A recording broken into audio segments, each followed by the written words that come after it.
मोहब्बत और इश्क की जब बात आती है फिर आला हज़रत में कोई नरमी नहीं है।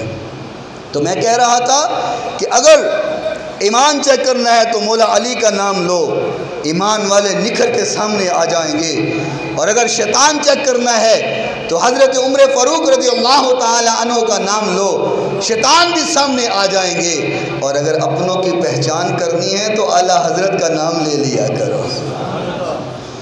कहते तो सारे हैं ना जी, हम भी अहले सुन्नत हैं, हम भी अहले सुन्नत हैं, हम भी सुन्नत को मानने वाले, हम भी इश्क करने वाले, हम भी प्यार करने वाले। तो जब आला हज़रत का नाम लोगे तो फिर निखर के सामने आ जाएंगे। जब मुस्तफ़ा जाने रहमत पे लाखों सलाम के अल्फाज बोलोगे निखर के सामने आ जाएंगे। जब या नबी सलाम अलैका के नारे लगाओगे निखर के सामने आ जाएंगे। जब सबसे ओला हो आला हमारा नबी के नगमे गाओगे तो अपने पराए में फ़र्क सामने हो जाएगा।